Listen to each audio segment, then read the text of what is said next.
Wow, I can't believe Harcourt actually knocked Chris out. I mean, that's insane coming from her. Man, I really thought she loved him. Well, there is something called tough love.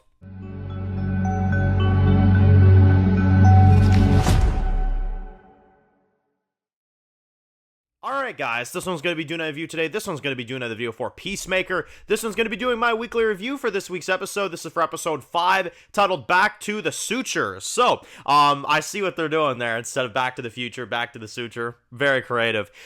This was an awesome episode. I mean, this has been a fantastic season. Just like the first season, admittedly. I mean, I love the first season. Second season's been great. We are now coming down to the last 3 episodes after this. So, we're kind of getting to it now, you know. And I know that James Gunn has even said, like, these 3 episodes he has kept under lock and key. So I don't know who's showing up. I don't know what they're going to do. I know there's been talk about some cameos. I mean, hell, John Cena himself has even mentioned that there's some cameos coming up here in these next 3 episodes that we're not going to expect. So I don't know what we're getting necessarily, but I can't wait to find out. As for this episode, dear God, man, this was good. We basically just go right into a flashback in this one at the very beginning where you see Harcourt interacting with Rick and you see kind of a, interaction between the two of them.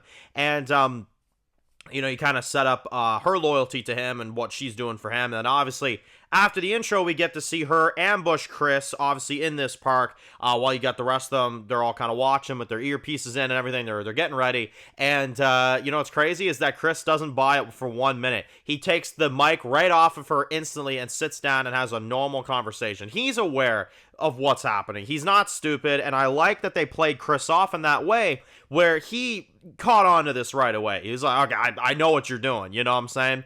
But it became into a situation where it turned into a fight. It was really intense, and he held one of them at gunpoint, and then it turned into a massive, massive thing. They were all telling him to get on the ground, all that stuff, and then she ran and did the only thing she could do, which she told John about later on. She ran, tackled him down, and knocked him out in order to save his life, because if not, they probably would have killed him. You know what I mean? And she knew that. So she saved his life, inadvertently. She did. And Harcourt, I must admit at first, I was like, man, are they going to go like a villain route with her? I was like, damn, like, what the hell's happening here? And I'm glad they didn't, because admittedly, I was thinking that's where it was going to go for a quick minute. But no, they didn't. She did that to protect him. She explains that to John, and he's like, what the hell? Like, what'd you do that for, And, then you get one of my all-time favorite scenes of the episode where he's being held in this room, and you've got Rick that just beats the absolute crap out of him for what happened to his son. And I was just like, damn, like he just kept going. I was like, oh crap, man, you're gonna kill him, So, yeah, intense, man, really crazy. And I mean, I get it from his perspective. I absolutely do. It was very insane to see.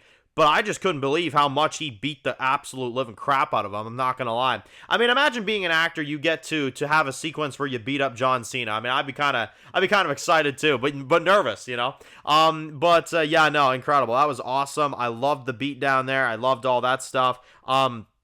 He gets his justice, or at least like a worse square type of, moment, right? So I like that. That was very interesting. And again, I didn't expect him to beat him up that bad. I mean, I saw the trailers, I saw him bloody. I was thinking something was going to go down, but yeah. Which the one thing I wish they didn't reveal in the trailers is that they actually brought him in and he got caught, because, I kind of didn't really have much momentum there, but that's the trailer's fault, not the show's fault. But I wish the trailers didn't show that, because I kind of already figured. I was like, okay, he's going to be in there, the interrogation room, etc., etc. So they have to let him go after a while, and obviously he ends up going back. And, well, you got Michael Rooker's character that's looking for Eagly still. And I was pretty scared, man, I'm not going to lie. They really, really tricked me with this one.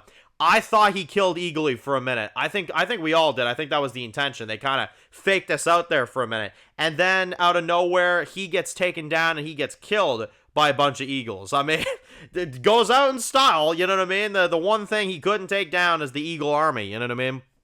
So, Michael Rooker was very fun on this show. He was a very fun character, very entertaining to watch. I'm going to miss seeing him, but I will say he was very funny. He was very funny, and I did like him for the small time he had. And obviously getting taken down like that I thought was pretty fitting, you know what I mean, given what he does. I really wouldn't think of any other better way to have him go down. Like, it was goofy, it was funny, but it was also brutal as hell, and it was just insane, you know what I mean? So yeah, very much enjoyed that. Michael Rooker on the show, I will say, round of applause to him for sure. I liked his, you know, interactions with some of the characters. I liked seeing him obviously kind of having like those funny moments, but then those moments where they kind of trick him and stuff, and he was really persistent until the end. So I mean, yeah, I thought he was a pretty funny character in that. He wasn't like a big character, but he was funny. You know, I did like him, and I think Michael Rooker was used in a Michael Rooker, you know, fashion. He's always got that comedy angle. You know what I mean? Despite him being really intense. You know what I mean? So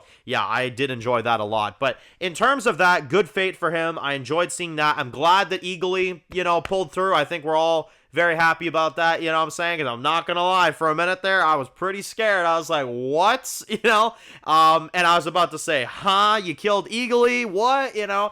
But they didn't do that, so W's there. I was very happy. Well, then they kind of start learning about Harcourt and the rest. They kind of start learning about where Chris is going, obviously, in this other, multiverse.